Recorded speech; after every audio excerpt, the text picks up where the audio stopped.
د امریکا د جمهور رئیس مرستیال مایک پنس خبرداري ورکړې چین به تر هغه د امریکا د تجارت قرارداد ترلاسه نه کړي څو په 1940 کال کې د هانګ کانګ په اړه خپلو تعهداتو ته درناوی نه وي کړی. نوموړي د هانګ کانګ له مظاهره کوونکو او چینایي چارواکو وغوښتل چې خپل مشکلات له سوله ییزې لارې هوار کړي. د دې لپاره چې امریکا له چین سره قرارداد وکړي، بیجینګ ته پکار ده خپل هغو تعهداتو ته درناوی وکړي چې چین په 1940 کال کې د بریتانیا د مشترک اعلامیې له مخې د هانګ کانګ د قوانینو د بشپړتیا په اړه کړي دي. لکه څنګه چې جمهور رئیس پرون وویل، د قرارداد کول به موږ ته ډېر ستونزمن کار وي که په هانګ کانګ کې څه ناوړه پیښ شي. زه تاسو ته اطمینان درکوم چې د امریکا حکومت به په دوامدار ډول له بیجینګ څخه وغواړي چې په سوله ییز ډول عمل وکړي.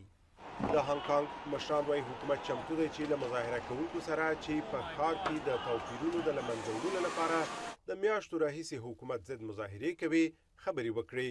د هانګ کانګ اجرایي رئیس کاري لام نن سه شنبه اعلان وکړ چې یوه حقیقت موندونکې ډله به د مظاهره کوونکو قضیې او د پولیسو ځوابونه وڅېړي.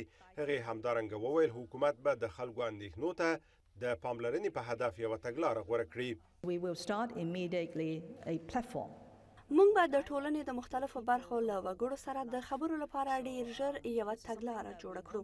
موږ غواړو دا کار په ډیر صداقت او تواضع سره وکړو.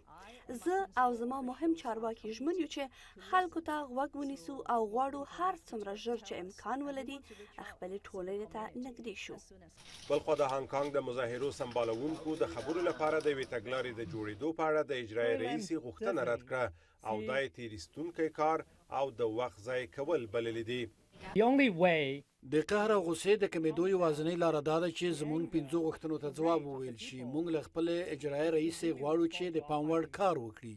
د مظاهره کوونکو دغه مسؤل وايي کاري لام د مظاهره کوونکو غوښتنو ته چې د واقعي دیموکراسي او د پولیسو د وحشي چلند په اړه د خپلواکو څېړنو غوښتل دي ځواب نه ورکوي.